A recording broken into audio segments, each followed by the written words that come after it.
Dans cette partie, on va fixer notre vocabulaire et notre façon d'aborder les deux formes équivalentes d'une paramétrique et cartésienne. Il faut jongler entre les deux formes. Tout d'abord, commençons par fixer la théorie. Vous avez la forme cartésienne sous cette forme ax plus by plus c égale 0. Position A associée à x, le b associé à y, le c c'est le terme indépendant. Attention, dans la cartésienne, il y a juste un lien entre x et y. Dans la paramétrique, on a la présence de x et de y d'office. L'équation devient un système d'équations. En fait, on a deux équations, mais la présence d'un paramètre t ou n'importe quelle lettre. Bien sûr, un point de passage, x0, y0, et les composantes dans notre vecteur directeur, u, u1, u2. Voilà une forme paramétrique.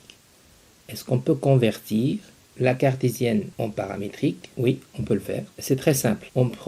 On fixe une variable, soit x qui va prendre t, soit y qui va prendre t. C'est un choix. Par exemple, je vais faire pour les deux. Par exemple, l'élève 1 décide de mettre ce choix en place. X égale t. Deuxième élève choisit de fixer son y en le posant bêta. C'est un choix. L'équation devient pour l'élève 1, donc c'est 3t moins y plus 5 égale 0. Donc il va isoler y. Donc y égale 3t plus 5. Deuxième élève, il va faire la même chose, mais il va isoler le x. Ça sera 3x moins au lieu de y bêta plus 5 égale 0.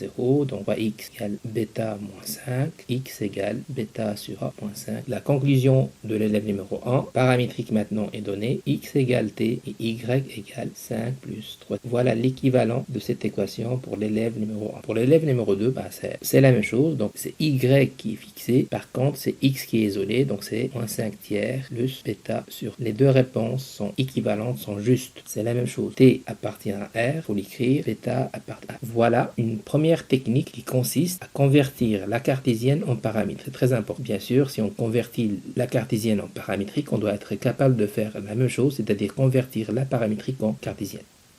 Partant de cet exemple, la conversion paramétrique vers cartésienne. La technique est très simple, il suffit d'isoler le t. Donc, dans la première équation, j'isole t, x moins 7 égale moins t, et y sur 2 égale t. Continue, t égale 7 moins x, c'est l'opposé, et t égale y sur 2. Puisque t égale t, donc il suffit d'égaler la partie en x et la partie en y, ça sera 7 moins x égale y sur 2. J'arrange un peu la forme pour avoir le 4, donc ça va faire, je croise, donc 14 moins 2x moins y égale 0, donc c'est moins 2i moins y plus 14 égale 0. Voilà ma forme cartésienne. Mon A c'est le moins 2, mon B c'est le moins 1 et mon C c'est le 14. Donc on jongle entre les deux formes, ça c'est un objectif de cette partie.